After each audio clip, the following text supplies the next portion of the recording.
On behalf of the Leverett Historical Commission, I'm Eva Gibovic, and I wanted to welcome you all. This project was originally funded in part through a Mass Humanities grant, and then through all of you who voted for funding this through the Community Preservation Act, and thank you very much for being part of that and making this possible.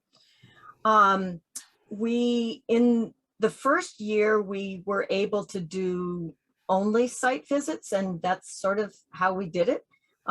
Since COVID, we have been doing virtual programs, which a lot of people have liked because you can see things, you can hear things. What we are doing this time is a combination of both the Zoom, which we're on now, and a site visit.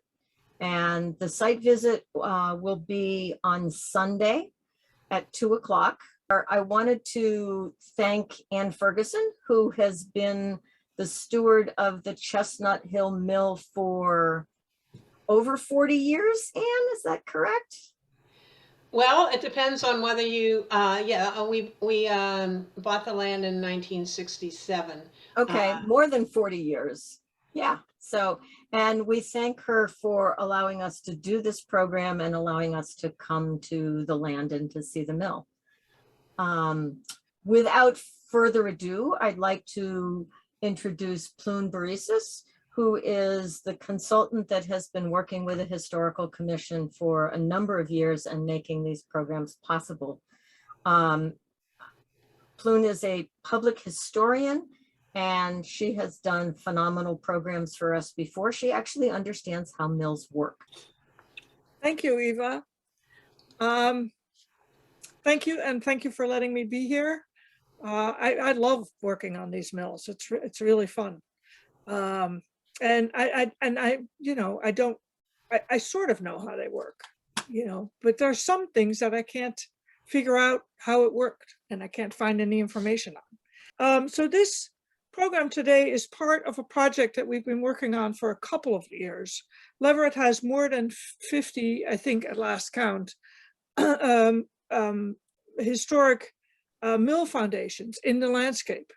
And so we have been going to visit them, at first a few at a time, and then later one at a time, and trying to figure out how they worked and what we could learn about them simply by doing a bunch of research. It's been a great deal of fun. I think the programs are on the website. And so one of the things that that the Leverett Historical Commission is interested in doing with this program is asking questions, getting people in Leverett involved in what is in the woods, because a lot of people are very interested in what is in the woods and engaged with it. Getting them involved and knowing a little bit more about it and asking them questions about it. And then in the end, really asking the question, what do these mean to us today? What do we want to do with them? Do we want them to stay? Do we not care, etc.? And what can we do? But in first instance, the importance is to learn more and to figure out what's happening. So today we're visiting the Chestnut Hill Mill, and I want to thank the Historical Commission, the Leverett CPC, and Ann Ferguson for making this program possible.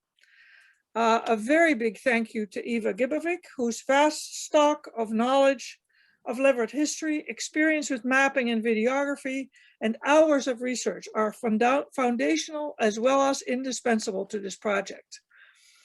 Let's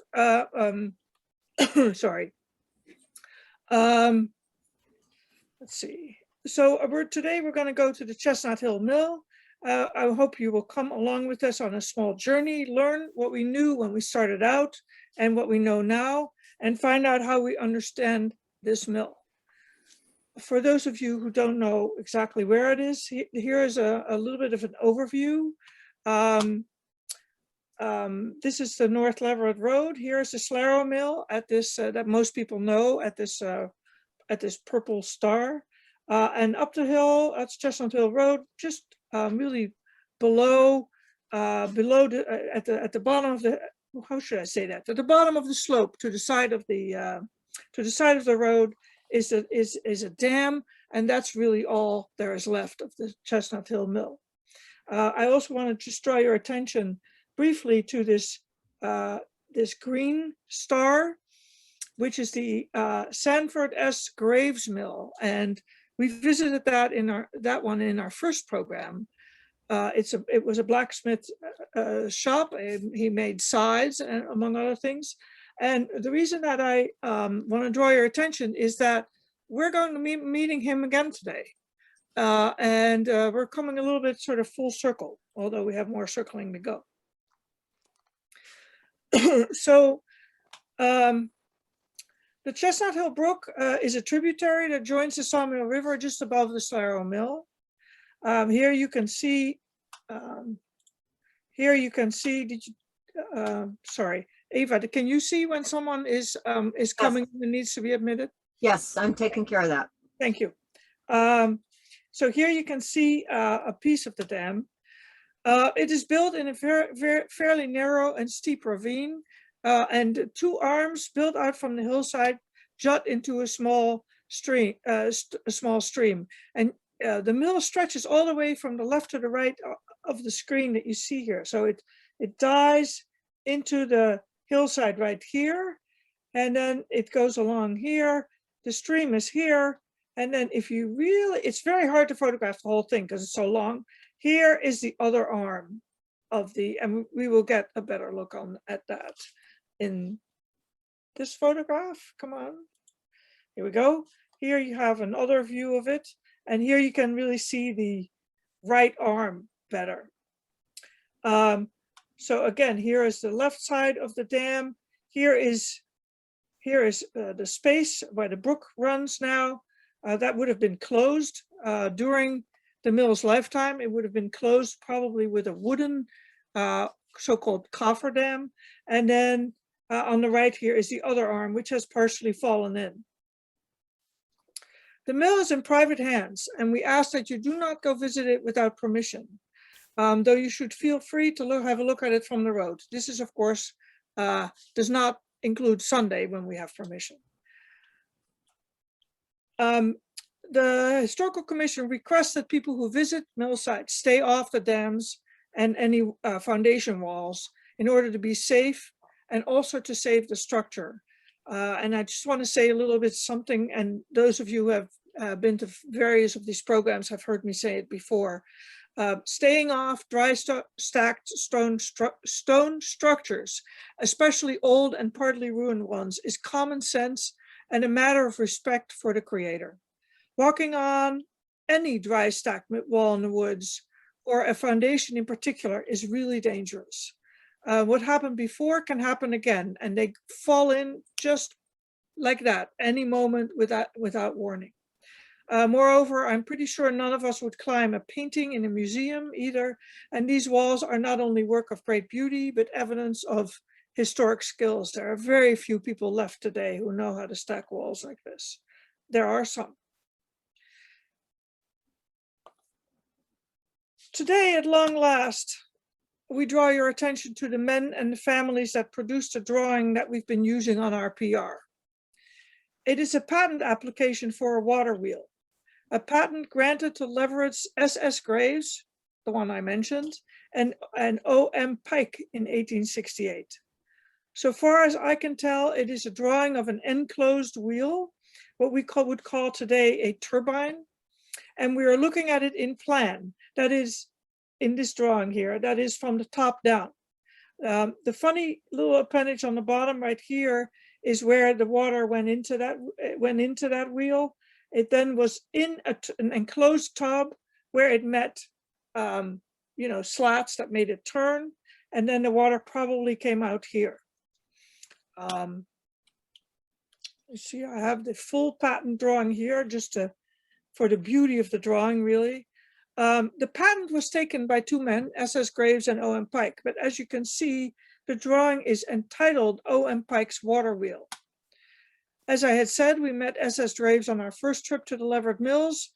He owned a blacksmith shop with trip hammer down the road and made scythes and hoes. He also appears to have been a mover and shaker in the mill operating community, We meet him again and again and again on deeds. We meet him as a man who is making things happen, as a man who is also making money. He also owned the land adjacent to the Chestnut Hill Mill. One speculates that Uzziah M. Pike worked for Graves at his shop down the road from the mill under discussion today, and that's why both of their names are on the 1868 application. On the 1871 Beers map, which we'll see in a minute, the Chestnut Hill Mill is labeled F.O. Pike Turning Mill.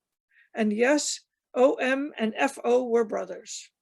The story of the Chestnut Hill Mill is one of threads coming together, of many owners, and of a whole lot of intriguing questions and speculation. As usual, we will take a journey through the maps and what we knew when we started, visit the mill site itself, and what we have found since. It is a journey in which we became clairvoyant and successfully predicted what we'd find, and then decided that, nope, that wasn't it. All par for the course during doing history, of course. So what did we know when we started? It's always the maps that get us started on these. The maps, of course, and the people like Eva who have gone in the woods and who know where the mills are. There is an 1830 Darling map of Leverett, and it shows the Chestnut Hill Road, but it doesn't show the mill.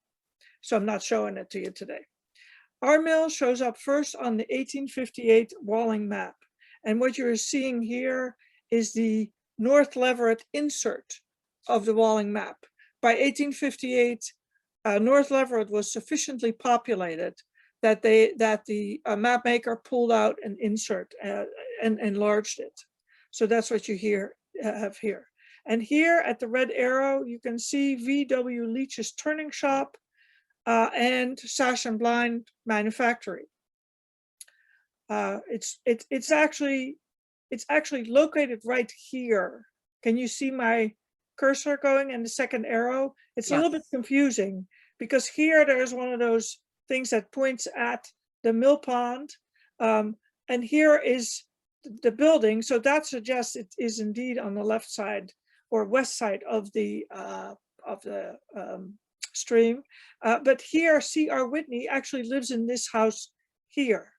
And I believe that, is it right, Eva, to say that we still have the cellar hole of the C.R. Whitney Correct. house, and the house that is labeled I.P. Gould here is Anne Ferguson's house on this map. So I want to say something else about what we're doing today, and what you're seeing here is that in the main, mostly what you're seeing are men's names, and we are talking about men's activities.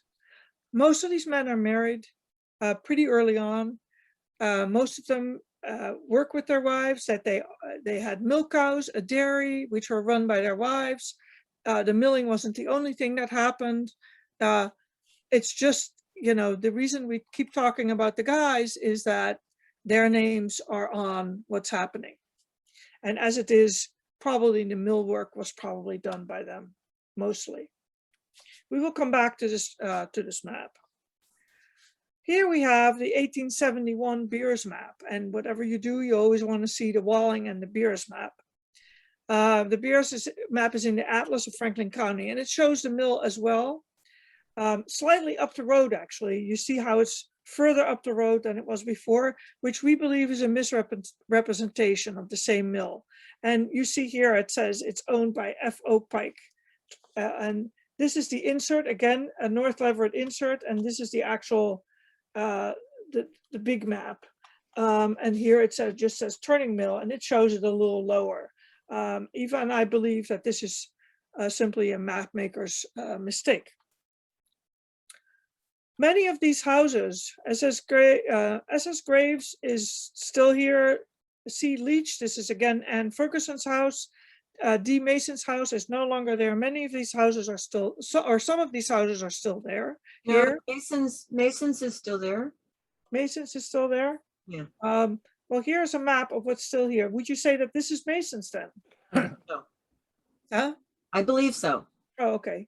So you can see that we have pulled together the names of the, you know, both of these from both of these maps into a map of what is here today. So today there's no more sawmill, but then of course, if you look here, you see that the Slero mill is not on this map either, which is kind of weird, right? It should be on as a structure, it should be on Google Maps. A number of the houses have survived, as have the church and what used to be the school building. But in general, there are far fewer houses. Apart from the house on the corner, which is strangely enough not really very well represented on the map, and a small structure across from what used to be SS Graves rental unit, as Eva calls it. The houses across here on the slope are gone. Everything north of the corner on the east side of Chestnut Hill is gone. These houses here. The houses down here, which play a role in the story today, right next to Chestnut Hill Brook, this place, and the place here owned by W.A. Hatch in 58 and Mrs. P. Graves in 1871 is still here, and there is one or two more houses down the road that actually also play a role in the story and are still here. In this house on the corner, Chittenden, in 1871, that was a store. So one thing that we always do is we look at the satellite imagery to see what we can see about the mill. And we looked at it and there's nothing to be seen. It's just woods. So we're not showing it to you. But when we start to overlap today's map with the LiDAR images, we start to see the dam. LiDAR is a technology that is, LiDAR takes images from an airplane, or not a satellite, right? Usually from an airplane, and bounces light off the ground, and then uses a lot of artificial intelligence to show us what the ground is like. So you don't see the trees like in a satellite image. You don't see the houses. That it erases all that and shows you what the ground is like. And a lot of times you can see traces of what was here before on LiDAR really well. And so this is the same area on the LiDAR map. And this has superimposed on it the structures that are there today. But when we look on the LiDAR map here, we can see there's some disturbance. Oops, did it again. There's some disturbance here. This is where the mill dam is. Here is, again, I think this is Anne Ferguson's house, right? Yep. Just to locate us. And we think that the reservoir or mill pond would have been backed up sort of rather in a long and narrow fashion. The mill dam is about 10 feet high. It probably had a little bit of a wooden structure on top of it. So it would have been about 12 feet deep right here at the dam, and then it would have gone up to where it's 12 feet higher, essentially, which is how Eva conjectured and created this image. You see, there are some intimations that the shop may have been there, but there's also an imprint here, but that is a current structure. Is that right? Is that it, Eva? No, that's not a current structure. Oh, okay. So that could have been the shop as well then. LiDAR tends to show what was there in the past. Let's see if I forgot anything. So yeah, we made a sketch of what the site looked like, just to start to understand it a little bit better. And again, it's the same image that we're looking at. Here is Anne Ferguson's house. Here is the house next door. This structure here, we've labeled as a newer structure. It's a garage. I think it might be possible that it's either on the footprint of an older house or that it is older and has just been changed a lot. And there is a cellar hole here. There's a ramp that leads down to what is essentially the mill site. There's a newer cabin structure here. And here runs the water. It gets pushed aside by a heap of stones. And the reason that I'm explaining this site so much to you is that we're about to go watch a video, and that will help you understand the video. And then the other thing that is on the site is that there is a footpath or a road of sorts, a trail that goes down to the house next to the river, right? On the Yes. east side of the river, right by North Leverett Road, which is where the most long-term owner of the mill lived. It goes out to the field behind the house. It's not entirely clear that it went down to that house, but we suspect that it did. Right, as you will see later. And then one other small structure down here that is a historic structure, we're not sure exactly how old, and a tiny little dam that we will look at later. And then this here is the Baptist Church parking lot outline. So when we meet, we're going to walk up through the field from the Baptist Church. Is that right? And I think you mowed a path. Yes, on the bottom right corner of Right that, around there is a path that goes up and around that workshop and then continues all the way to the dam. So It's that's quite- great.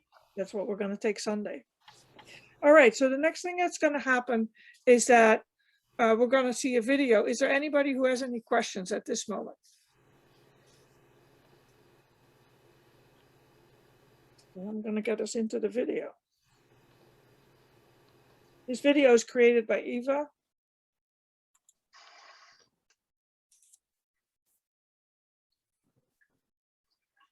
Water sound. Can you hear the water? Yep. So you see how it dives into the hillsides, the height of land?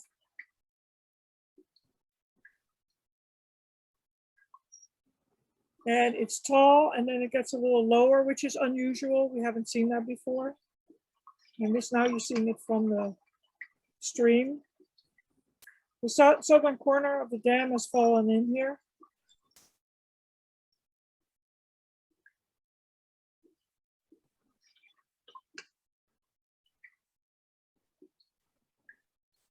There was a giant water snake hanging out right underneath here. I almost stepped on it.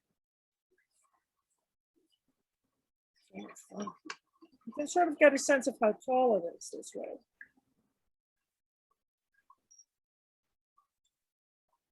Now she's doing what we say not to do. I did not walk out on those. Good. That's good, because those are really, really, really dangerous. Yeah, even I didn't feel safe. I was smart enough not to this time. So you see here, right here, we'll come back to it later. There's a pile of stones. That may have been where the mill structure was. Right. So here you see the other arm. And now we're looking from down below. And again, here's this pile of stones here on the left that we think might be where the mill structure was, but we're not sure. This is 10 feet high here. No, 13 feet high here, 14 feet. But one thing that we've noticed here is that it looks almost as if this is stacked differently. And we're thinking it might be possible that the dam blew out one time. And it seems to be better built. yes. And here you can really see that there's a pile. You see this here? There's a pile of stones. And so it's possible that that forms the foundation of a mill building. Although if I was building a mill, I would put it up on the bank and not down there, because it'd be pretty easy to blow it away during a big spring flood.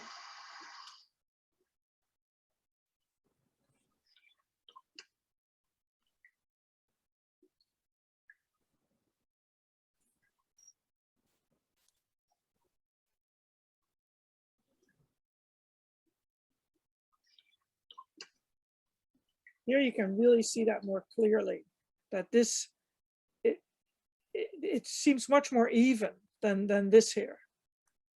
And it's sort of indifferently more woven in.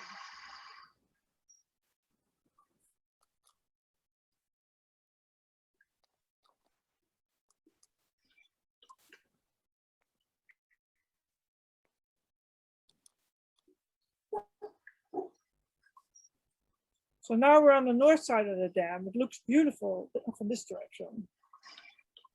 And you can see how steep it is here.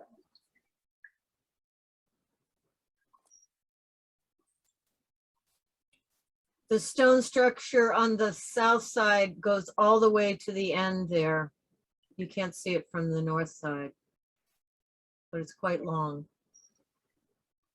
So one of the things that, yeah, the structure goes all the way and you don't see it from this side because that has silted in when the dam was.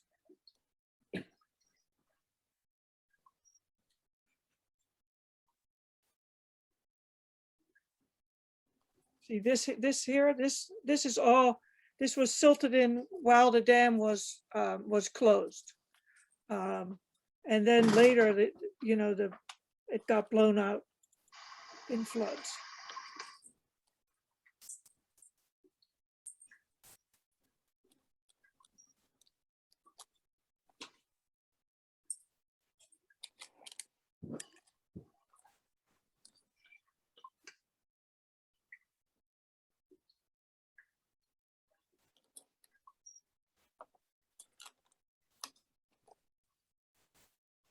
Now we're looking again at the east of the brook, and here too you can see how much it had been silted in. This is a beautiful view, isn't it? And you can really see it.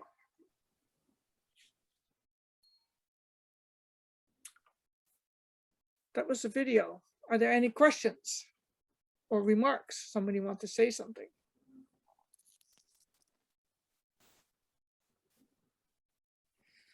I have a question. Go ahead. So when you were earlier speculating, you were wondering whether the workshop in the lower part might have been somehow, that's now standing still on the land, might have somehow been connected by a long, by a long trench or something to the original dam, and you've changed your mind. You think that the workshop was and the mill was right by the dam at this point? The deed research that that we did indicated that smaller piece of land where the shop is now was not part of this dam property most of the time. Okay. And we'll talk a little bit more about it when we talk about the people. Okay. Yeah, one of the things is that I've been waffling time and again because as we shall see, a couple of the language in a couple of the deeds also suggests that the shop may have been across the stream, and so it seems unclear. But that one map really does seem to locate it on the west side of the stream. Roger and Pat have their hand up. Go ahead. Yes, the question I put in the chat is, how did the rock wall keep the water back? It doesn't look like it. It looks like it's porous. Was there some kind of chinking or filling in it? So behind and interwoven with the rock wall would have been what's called a cofferdam, which is a wall of wood, essentially, that keeps the water from going through, and depending on how it was built, that could be a triangular structure with the point of the triangle pointing upstream and then filled with stones itself, so that the weight of the water keeps it in place. And so how much of that there is, it depends. It's unclear. It could have just simply been a wooden wall as well, because this is a very small stream. So depending on how much water they were holding back. Actually, we're going to see a tiny little bit of video at the end of the program that shows you a little bit how that works. Shows you a little bit. So I think this is, in the end, it's a small dam on a small river. Although it is, you know, compared to us, it's tall. It's more than 10 feet tall. In some places, 14 feet. It's a good 7 feet wide. In some places, 12 feet wide at the base. 5.5 feet at the top. We have on the left here in the forefront what might be the collapsed foundation of the mill itself. If you think about the Slero mill, it sits sort of half in the water with its feet. If there had been a foundation there, then that's possible that it's one side was up on the bank here, and then that it had foundation walls in the stream. But there's but it's that rock pile that pushes the water towards us here, and we haven't been able to see how much of that is natural and how much is there is collapsed anything. I wanted to just quickly take a look at the previous mill we looked at, the Caveville mill, just to give you a sense of how that was created and stacked.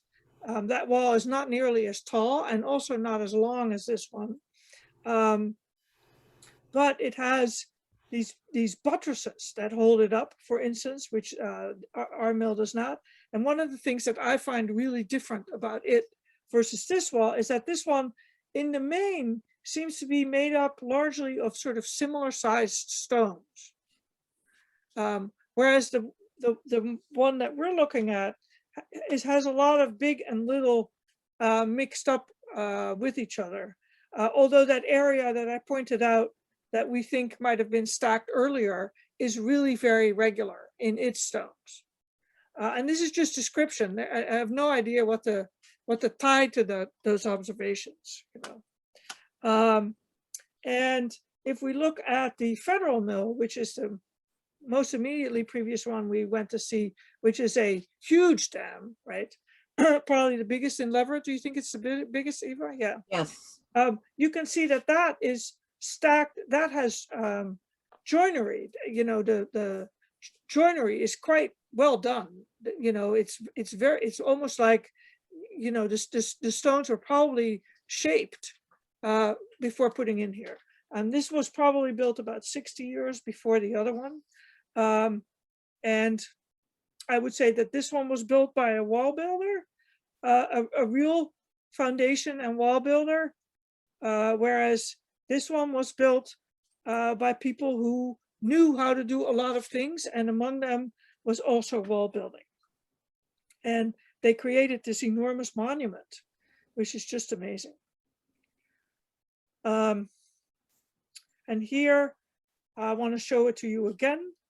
You can see the stacking here, the 1/2, that is traditional wall stacking.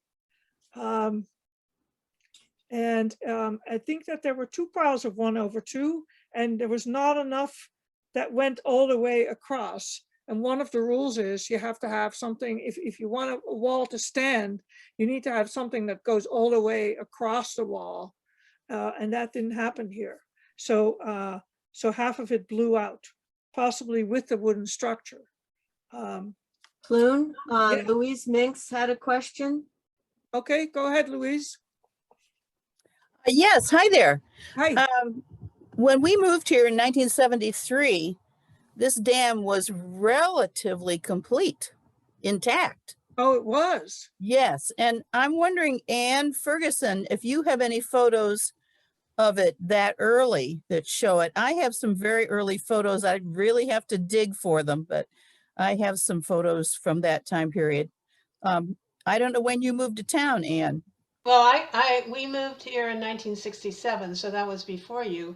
Unfortunately, I don't think I have any photos of it. I think you might be right, though. I think some of the stones fell in since we first moved, and it's not as complete as it was when we moved. But I don't have the evidence in it. Well, it was really relatively intact. I'm trying to remember. It was not complete. I believe it went all the way across the stream, but parts of the center section were gone. And then what really blew it out was that year of the cloudburst when we Yeah. had all the flooding and everything. And I don't remember what year that was. I think that was 1996, right? That sounds Yeah, right. that's what I was thinking. Yeah. That sounds right. And So so there- a lot of those stones on the bottom side of the dam on the south side could have just come from that. It just really took out that whole center section of the So dam. it very well could have, but the only thing is that there was an opening in the dam, because if you remember Yes. when we looked from upstream, let me see if I can, because I don't have a photograph of it. Yeah, you do. Well, I don't have one right here. Oh, I see. Yeah, at the very end. So if you look, when we look from upstream, Almost a little farther. here, Here we go. see this? That's an end. Do you see that? Oh, yes, Yeah, yes, yeah, exactly, yeah. exactly. That's stacked as an end. And Right. so the wall would have stopped there. And in most Right. cases, in many cases, not all cases, but in many cases, the wall did not go all the way across and a wooden structure was in the middle. And that was where the water was let in and let out and stuff like that. So it may have come much closer though, if you, Yes, the other arm, so the other arm, whoops, I'm trying to stop it. The other arm now stops here, and it may have come much closer, like even to Yeah. here, you know, that Yes. it was a slot of some kind. yes, I would say that it did. Yeah. I think so. Yeah, So and you have- that, yeah, the wall on our side of the property was not as beautifully finished off as as the west side, but it was very substantially intact. Yeah, I think So that's, Louise lives on the east side of the mill, if you hadn't picked that up. And the road that goes from the east side heads down toward her house, but we think that it went to a different house, which we'll get to. Okay, okay, yeah, which that road still exists. Yes. Yes, and if the deeds are right, they suggest that it's supposed, at least during the 19th century, it was always supposed to exist. that road. Right. But as you'd mentioned earlier, now it just ends in a field. Right. Okay, thank you. Thank you. And maybe you will find those photos.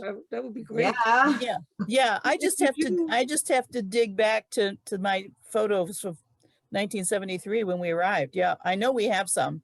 That would be wonderful, Louise. Yeah, Yeah, that would be great. That'd be great. So the questions that we always ask is, among other things, you know, how did this mill work? When was this dam built? Who owned it? And what was it used for? And unfortunately, because we don't have anything of the mill itself, we're not going to look incredibly closely at the mill site itself after this, because usually we have some kind of, often we have some kind of walls, but we don't have that here. But also we're going to go on Sunday, but what we do know about the mill and how it worked and how it was created is from the deeds and tax records represented in this table. And I'm going to be taking you through some of them.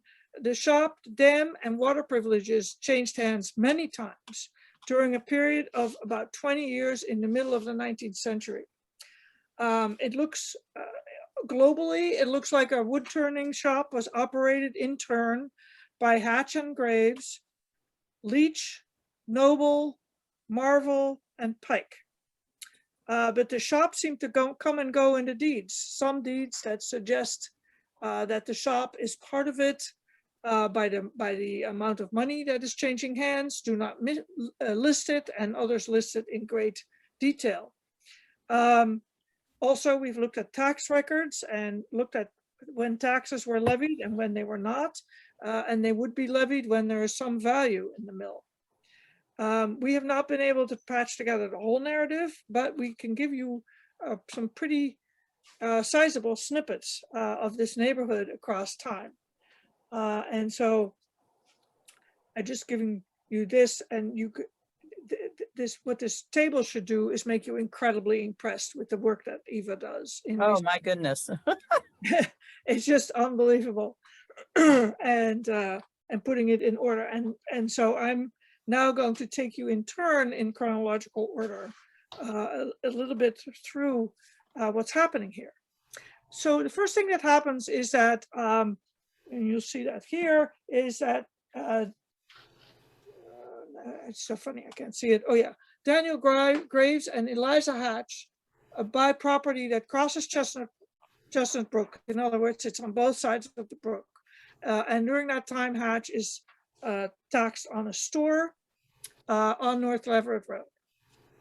And it seems that both of them may have been blacksmiths by trade, and yet they are associated with this wood turning shop. Elijah Hatch worked with his brother William until 1850, according to a profile of the latter in the history of the Connecticut Valley in Western Massachusetts. That's where we get this picture. It seems that William was really working the shop, and in fact, Elijah sold him everything on the condition that he would be able to buy it back if and when he ever came back, and he left probably in 49. So after that, he went into a partnership, it says in the profile, with Cyrus M. Graves, and made hose for about 4 years. Whether that was in this shop or not is not clear. There are plenty of blacksmith shops in the neighborhood. Perhaps it was in the Graves shop even, or closer to that on the Sawmill River. In any case, in 1854, Hatch left, and after 3 years went to Iowa, where he was joined by Elijah in a venture.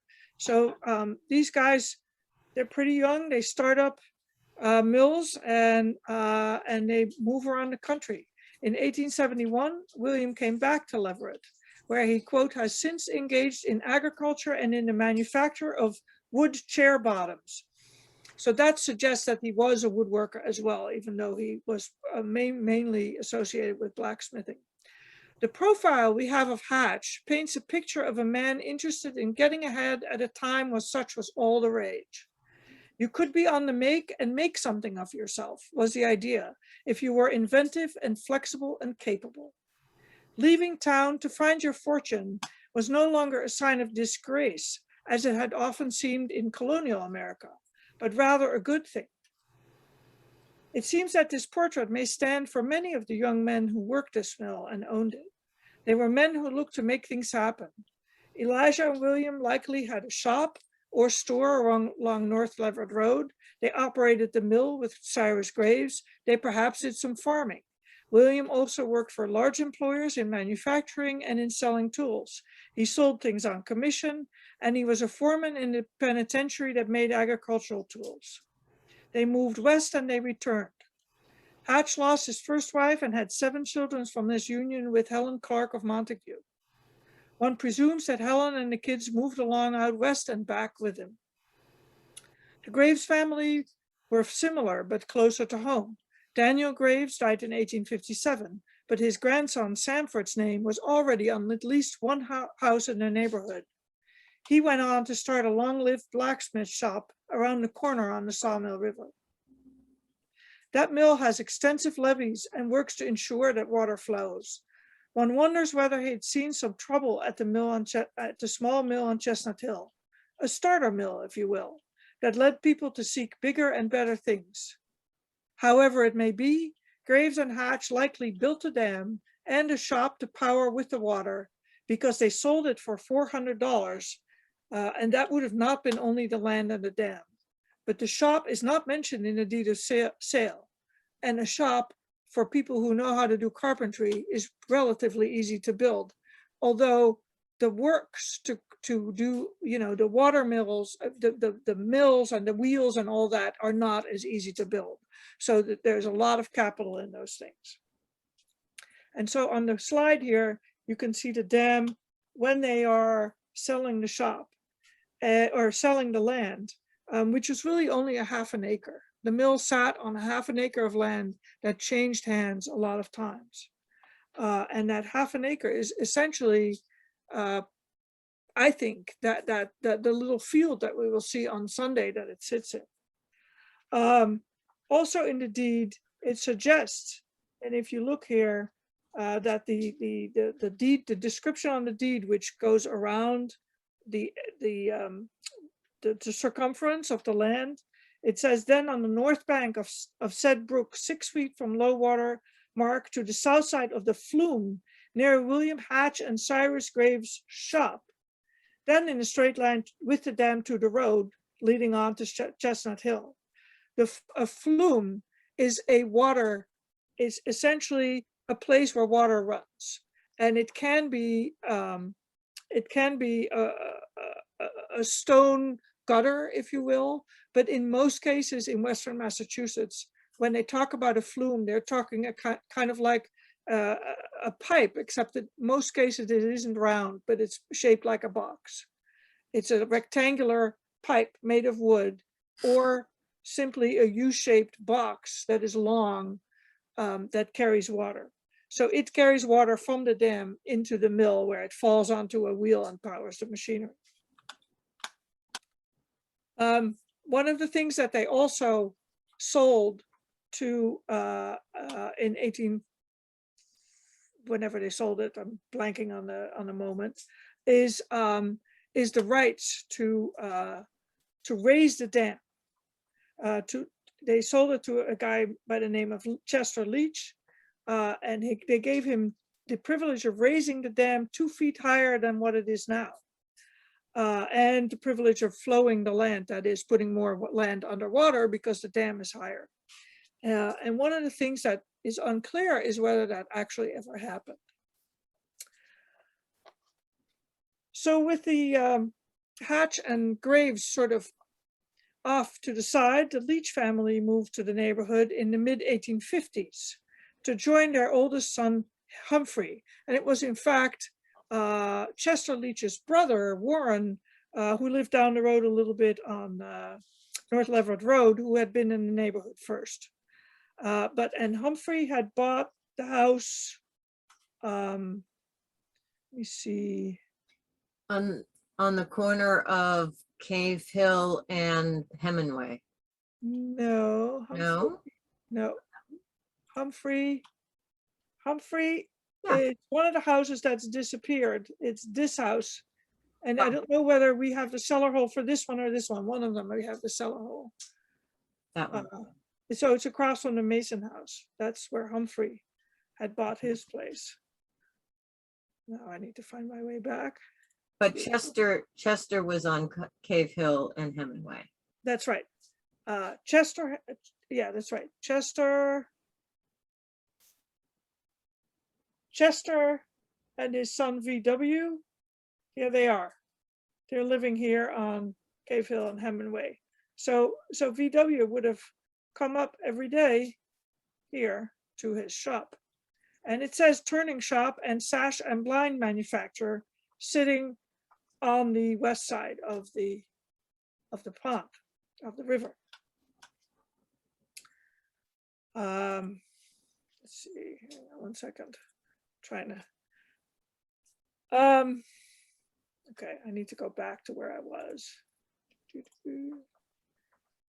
Navigating around a slideshow is never going to be my strong suit, I don't think. Here we go. Then I need to get the navigator. Here we go. In 1856, Chester Leach acquired land to build on and the wider water rights, as we saw, if not the mill itself. And the shop is not mentioned. Although it was there, it's not mentioned in the deed. Humphrey lived on the east side of Chestnut Hill Road. Initially living a bit down the road, Chester soon bought I.P. Gould's house across the street from his son, that is Anne Ferguson's house. His son, Valette Washburn Leach, what a name, huh? Interesting, must have operated the mill as his name appears on the 1858 map. And in 1850, the Chester and Mary H. Leach are living in Wendell with their 3 sons, but they do not own the property they live in. Chester is listed as a laborer, Humphrey as a sailmaker, and young Valette is a shoemaker at 17. In 1855, he is a carpenter. By 1860, he's working the mill. Chester has been farming. He and Mary H. now own a house worth $900. It appears to me that the land was that the mill was an investment to be worked by his sons that did not end up working out because no taxes were paid on the mill during this period. But the sons move on from being farmers, laborers, and quote mechanics, as they're called, which is usually mill hands. By 1865, Vallette and Mary E. are living in Athol, and Mary E. is his wife, and he is a dentist. Soon he's in practice with his brother Benjamin F., who had left for Amherst before 1860 with Emma Boutwell, who also lived in the neighborhood. And with the boys gone, Chester Leach then sells the mill to Roderick Noble for $250. So they acquired it for $400, and they then sold it for $250, including the land, the dam raising, as we mentioned, and the water privileges, access and the right to the repair the dam, and also a shop and machinery. But they interestingly reserved 2 machines, a jointer and a sash sticker. And they probably must have sold those machines or taken them with them. So what's interesting, what we found is that the Leach brothers became dentists in Amherst. And here you will see one of their business cards. And they also, on the back of their business card, it said, for the better accommodation of those who live in adjoining towns, one of the firm will visit different towns on the following days. And they had set days to visit various places. So the Leaches didn't stick with the milling. They started it, and there's no evidence that they ever really did a whole lot with the mill.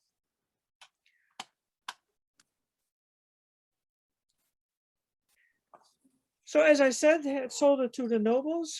Roderick Noble worked the mill longer than anyone else. He bought it lock, stock, and barrel from the Leach family, as we saw, with all the machinery except for 2 machines. And he was taxed on it from 1860 to 1869. And he really went at it. The mill was valued at $150 during most of that time. So what they're valuing in those taxes is actually the mill building. That's not the value of the business, and also not of the dam. You never see that there's a valuation for a dam. He did well enough to additionally build a barn that was valued at $110. Noble also did a stint as a musician in the 52nd Massachusetts Infantry in the Union Army, mustering on October 11, 1862, and returning home on August 14, 1863. But he kept a mill, and interestingly, during this period, he also is not taxed on his house. So he may have, there may have been a break. We think that moving a lot is a 20th century phenomenon, but that turns out not to be true when we look at this neighborhood. People come and go and come back. The mill did a small dance around the neighborhood, originally in the hands of Graves, who lived on the west corner of Chestnut Hill and North Leverett Road. I'll show it to you in a second. And Hatch, who lived on North Leverett Road. It then went to the Leach family up Chestnut Hill. Roderick and Mary J. Noble moved into the house previously occupied by a Mrs. E. Morse. Today, there is still a clear path from the mill to that residence. And so let me show you.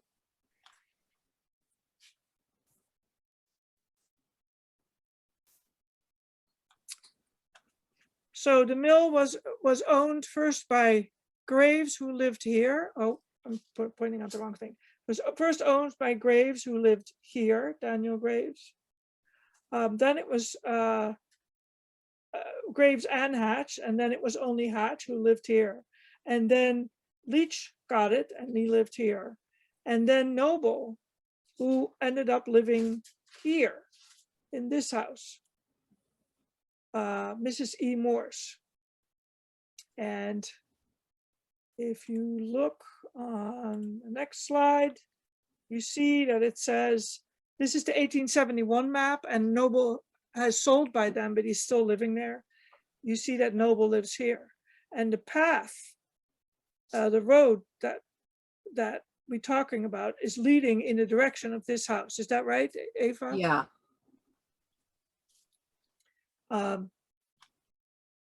So one of the things that Noble does when he sells it is that he puts that road in the deed.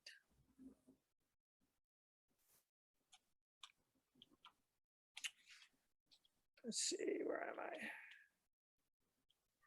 In 1870, the Noble sold the mill to Jesse and Edwin Marvel, who paid him $500 for it. Afterwards, Noble, who is now 55 or so, continues to farm on a small scale, and he sort of slowly starts to go downhill and has less and less property. And on this here, you will see the deed in which he and Mary J are selling the mill to the Marvels. And he has the same text, the whole thing about the privilege of raising the dam 2 feet higher than what it is now, of flowing the land now covered in consequence of said dam. Although it is reworded, it is the same meaning, but the words are new.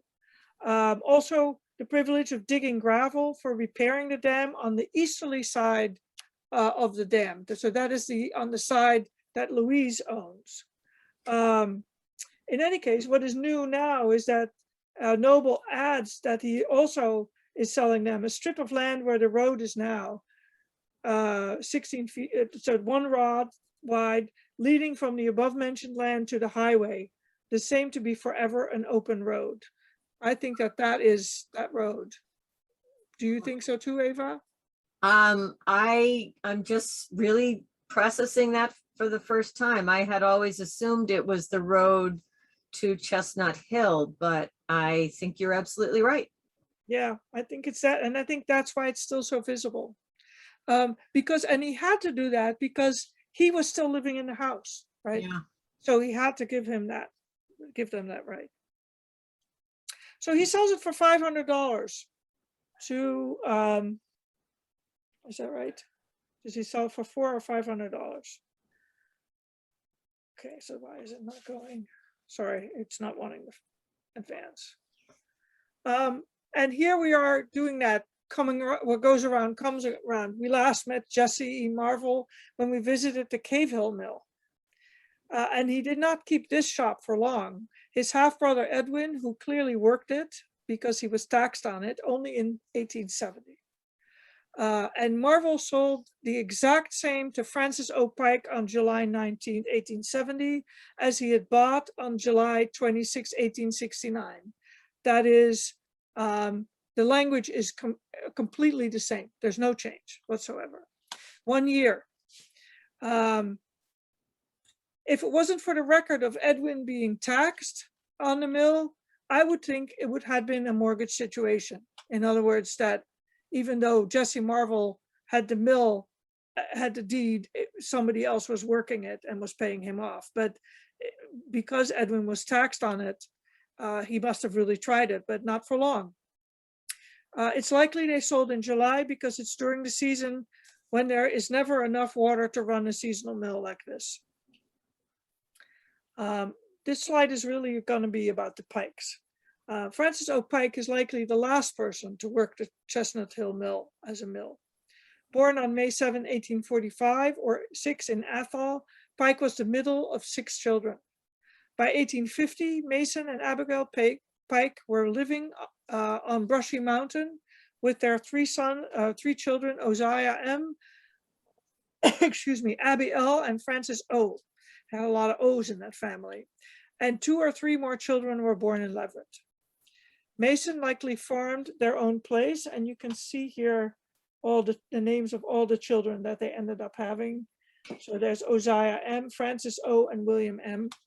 And just as a looking to the future, Mason lived very close to the Brushy Mountain Mill, which we will visit next year. That's right. By 1860, Mason Pike works as a mechanic, it says. And I don't know if you can see that up on the top here. Yep. It says he's a mechanic. And he does own his own place that's worth $200. So that's a small place. which is a mechanic, as I said, is most likely a mill hand. And then probably at the Maynard sawmill on Brushy, known now mostly as the community mill. In 1865, they still own their own place. So I turn it around in 1865, they still own their own place now, valued at $200, down from $400. I put something wrong there, but it was, I think in 1855, it was worth, 1850 it was worth $400, and in 1860 it was worth $200. It was devalued. Compare this, if you will, to Marvel's brother Stephen, a farmer whose real estate is worth at this time $1,500. Most farmers who are really full-time farmers have real estate worth $1,500, $2,000, $3,000. All the children in 1860, as you can see, and they're all, a lot of them are teenagers, are home as yet, including 90-year-old Uzziah M., the guy who made the patent, who got the patent.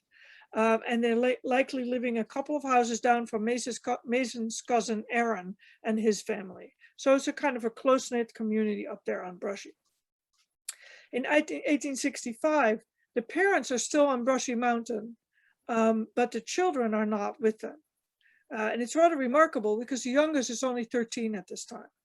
And at first I thought maybe the youngest had died, but I found that was William M., and I found him later.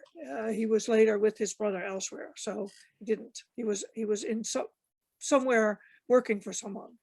By 1870, Francis lives with Sanford Graves, quote, pail manufacturer, and works as a day laborer. In other words, he's living on the house on the corner that I just pointed out, the house that Daniel Graves had originally owned, and Sanford Graves, who had the blacksmith shop down the road and was a bit of a mocker, had him in the house, and he may have been working for him at this time. At this point, he buys the mill for $500. That's a lot of money. And is taxed on it in 1871, 1872, and 1873, but not in 1874 or 1875. In 1875, Pike sells the land and water privileges to Gilman Watson, who owns the Slaro mill just down the road, for a mere $25. There's no mention of the shop in the deed, but otherwise it is the same as the previous deed. So great detail about water privileges, about raising the dam, about the road leading to from the shop to the highway. But the value, there's no mention of the shop this time, and the value, instead before where it wasn't mentioned, the value was still high, the value has tanked. It's somewhere in my research, I read that Francis, known as Frank, moved down to the Sawmill River, and because there wasn't enough water in the Chestnut Hill mill. I have not been able to figure out where I read that. But somewhere it's in there. Yeah. Well, something happened. I mean, you don't make a $500 investment that you clearly have to have a loan for, right? A guy coming from, who is a young guy, he's 20, coming from Brushy Mountain, is not going to have $500 in his pocket. I think that there are a number of possibilities. He may not have been able to get enough water to run his machinery and decided to work in the mill that could, but then why would he have sold it for $25, right? Or the mill may have been blown out in the winter or spring freshet of 1874. There were a couple of pretty historic floods that year. Or perhaps Frank was wiped out in the so-called Long Depression, which started in October of 1873, which is when the New York Stock Exchange, for the first time ever, stopped trading in September. And it lasted for years. Given that Pike could not have bought the mill without a loan, maybe from Graves, who knows, he may very well have had to forfeit. In any case, the property was close to worthless by 1875, and he sold it to a neighbor. By 1880, Frank has moved on, He sold the mill and he's working as a wheelwright just across the road, just down the road in Montague, perhaps at the Maynard Mill. He certainly lives next door to the Maynards. Both families, as we saw, had roots on Brushy Mountain. It feels like a really tragic thing to me, somebody buying a mill for $500 and selling it for $25. It feels really sad. So if you look here, when he's in 1880, when he's listed, that's actually should be Montague. That is the Montague census. He's listed as a wheelwright, and his brother William is with him. That's how I knew William was alive. He's also a wheelwright, and just above is an entry of someone who owns a mill, and it says owns mill, right? So that tells you that he's not owning a mill anymore. And that was Myron Maynard, who was the grandson of the Maynards up on Brushy. Right. So they were neighbors. Their fathers were neighbors up there. So here's a nice view of the neighborhood. Now, Eva had said that it was circa 1800 in the title of this image, but photography had not been invented. Is it circa 1900 that this image was taken? No, I don't even remember where I got this, so I don't know. Okay. Well, for what But it's worth, you're right, photography wasn't invented. here's the Slero Mill, and you see the enormous piles of wood here. And this here is Chestnut Hill. And this is the house that we think is probably Leach's house, the one that disappeared. And there's actually a house in between. When you blow up the photo, you can see it. That's that other house there. That was there. That's no longer there. And the houses on the left side, there's one that you can see here and one here. That are here. You can see how few trees there are, but they're still pretty treed here. And so, and this I think is the school here, right? Mm-hmm. Now the parsonage, or later the parsonage. So in sum, this is a story of a neighborhood and a dam, but it is also a story of the lives of laborers and mechanics, as they were called in the 19th century, during the middle of the 19th century. It is the story of families working and living together, especially brothers stand out to me. We keep seeing sets of brothers doing things together, living together, buying a mill together, working together, starting a business together. It's moving to where their brother is. One brother goes ahead, the other one joins. Opportunities were many, but lives were hard. And the effect of reoccurring smaller and larger problems was devastating. One of the things that I found when looking at all this census material, particularly for these mills, is that so many of the families lost children. Frank Pike and his wife had a little girl, and she died at 1.5, and they never had any other children. Some families lost 2, and one may have even lost 3. Many started on the road to solid middle classness, and few attained it. And even then, often but for a generation or 2, you just really see them going up. You know, they have ownership like Noble, and really make a business that really works. And then at some point, they just can't do it anymore. The impact of floods, economic reversals, war, and the loss of children was huge on people's lives. And old age brought impoverishment in many cases.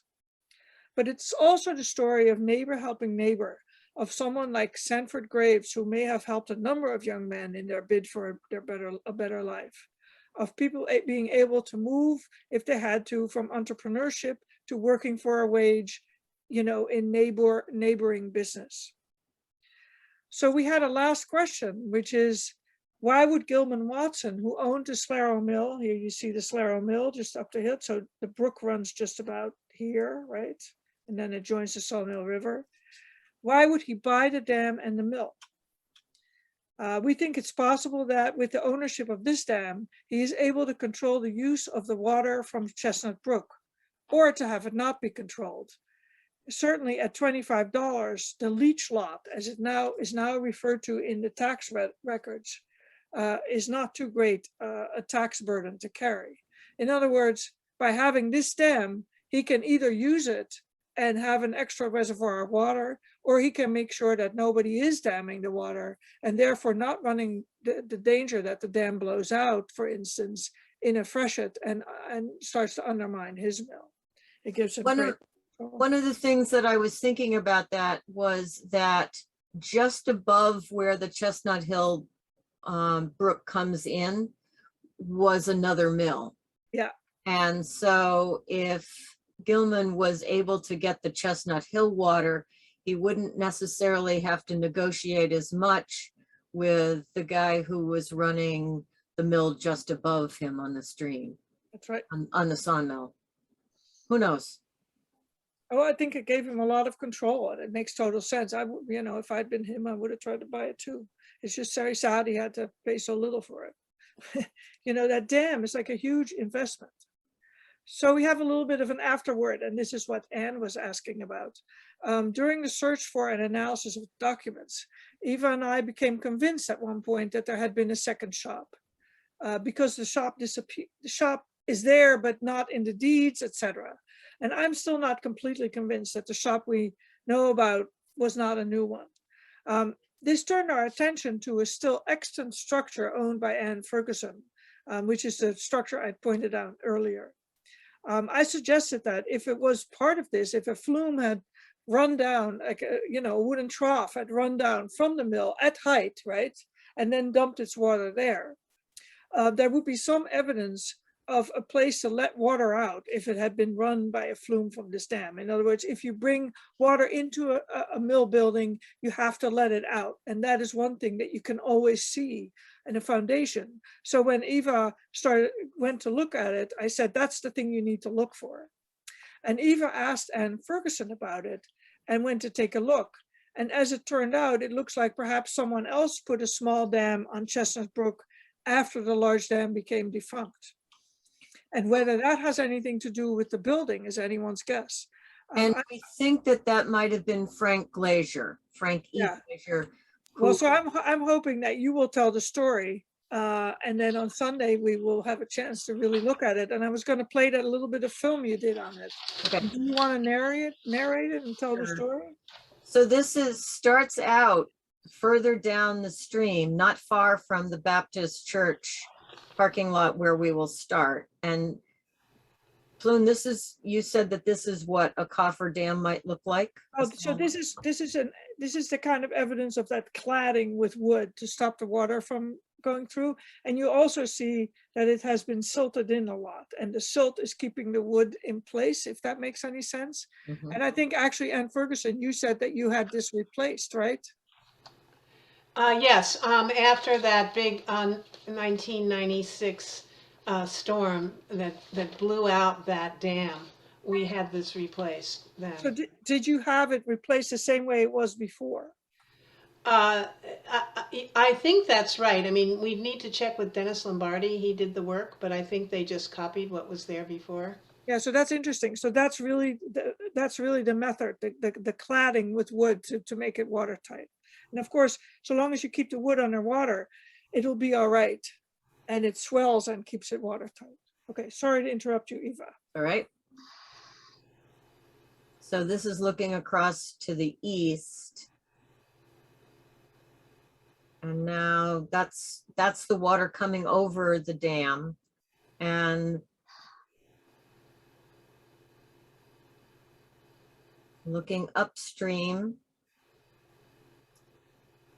And then over to the workshop that we believe it was Frank Glazier's workshop, who was, I believe, definitely a relative, perhaps grandfather of the Frank Glazier who used to live in the center of Leverett. And so this is another view looking up from the coffer dam, small coffer dam. And if this was the original shop, which I don't think so, but maybe, well, who knows? This is looking up toward the mill, the Chestnut Hill Mill Dam. And that flat area could have been where a flume would have been. It would have been a very long flume. So it's a number of things where we just don't know. Well, I don't think it would have been more than a quarter mile, would it? No. That seems a long ways to me, but I No, don't, that's pretty par for the course. So one thing I want to say about this is that this itself is not any kind of mill, because it's not, there doesn't seem to be any evidence that there's a place for the water to go out. There's no foundation to speak of. And right. in a mill, you need some foundation, because otherwise the water is going to take your building down, right? Yeah. But if you look here, do you see that here? Do you Yep. see that, oops, this here? Yeah, it's there. There's evidence that there's been a structure here. And a little further up the stream, there is a place where the stream would have separated, which could have had, you know, a place for the water to be diverted into a mill and then the overflow. So, Yeah, the only thing is that you need height, right? So, right, and there is no height there. right, you need 6 to 10 feet. So if you're gonna have a flume, you're running it up in the air. You see how it's running up in the air? Yeah, And this building is sitting up there. And so you would bring water into a building and then you would dump it down onto a wheel and let it go out. we And do so- know that Frank Glazier ran a shop there and on this property, and that it was a woodworking shop. Mhm. So that's all we know, whether, and that was after 1909, if I'm remembering correctly. So it was quite a while after the mill, we think the mill went out of functioning. Yeah, I think, and also he may have been using electricity very readily. So this dam has very little head. You see, there's about 4 feet here. Yeah. I'm wondering if it was built as a swimming hole. It could well have been. I mean, you know, the Chapin brothers were the grandsons of Frank Glazier, and they definitely had a swimming hole there.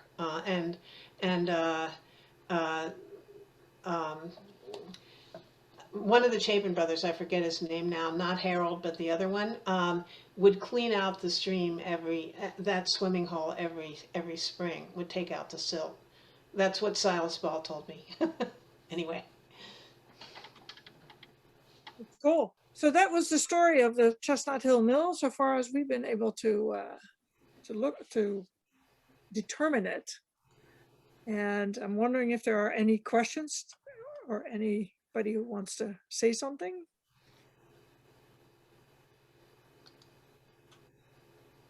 Yeah, actually, this is Elisa Campbell. So I typed in a question, but were you able to figure out what that original mill was for? The one with the turbine wheel, or was the turbine wheel ever used and that kind of thing? So a turbine, a turbine wheel of the sort that we saw the drawing of, and that is of course one question, although it's more likely that it was used at the Graves blacksmith shop.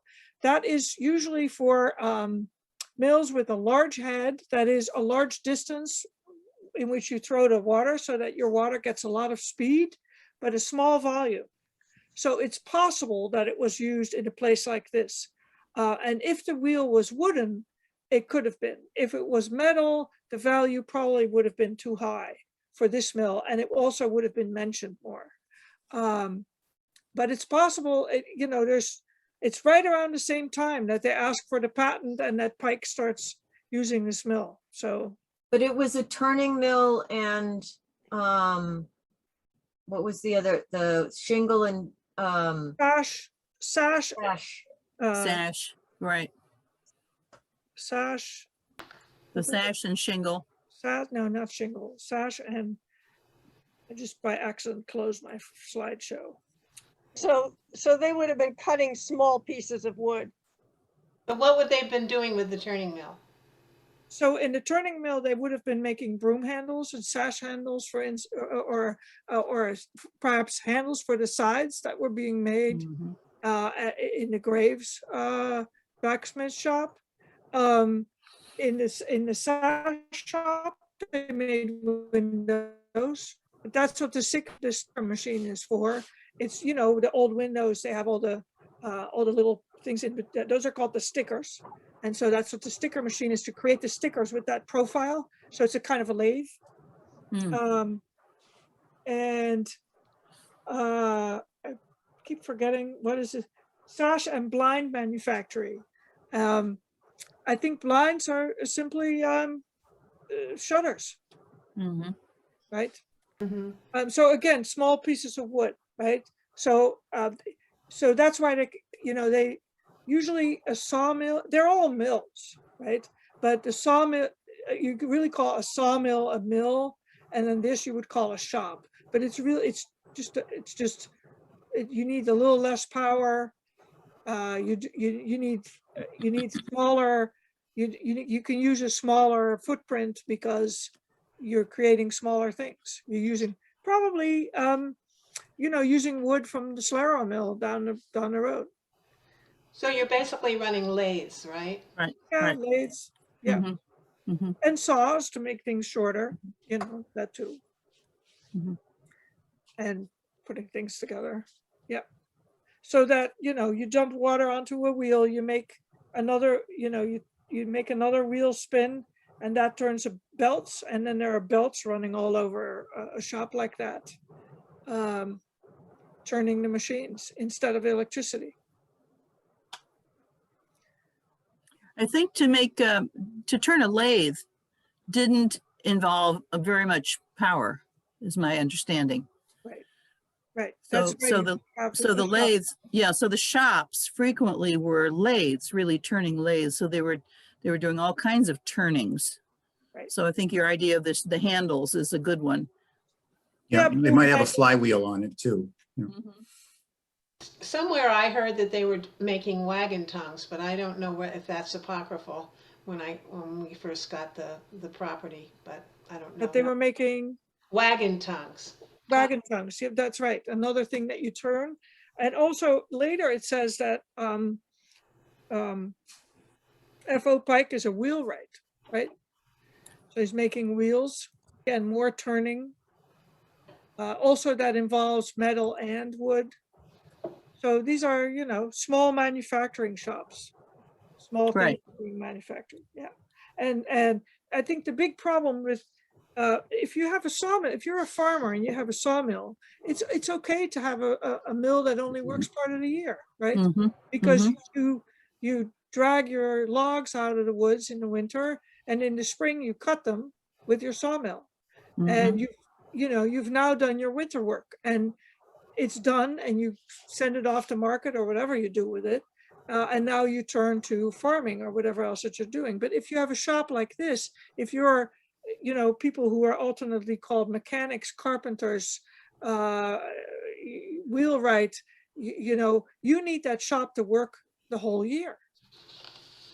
Otherwise, there's not something else you can do the other part of the year. So it's a little bit of you can run it on a small stream like this, but you need to have water year round. And so that's what Eva had read, right? That it was difficult Right. to do it year round. I still don't think that accounts for the fact that he sold it for $25. No, that's a really big mystery. You don't think anything burned? Could have been burned. That's another possibility. That's Burned kind of was my flooded. my first suspicion was that the building itself burned, but I don't think there's any evidence over there at all. In the Actually, woods. archaeologists can figure out if something burned. So if we could figure out where the building is, which might take an archaeologist to find it, Mhm. then you could see if it burned. But Mhm. mills were taken out by the stream Right. That's right. routinely, right? So you take the mill out, if you take all the functioning that takes the water and turns it into energy, that's the building is not the issue, right? A building is easy to build, but it's all that machinery That's true. that's the huge value. And the dam, of course, the dam. And the dam and the volume of water you can get behind the dam. So they're always looking to raise that dam a couple feet. Yeah, although, and this is what you see how often when you have these old, I remember I bought my land in Plainfield. Description of it was from the 19th century, right? It still had the neighbors on it from from the 19th century because they had them installed many times on the deed.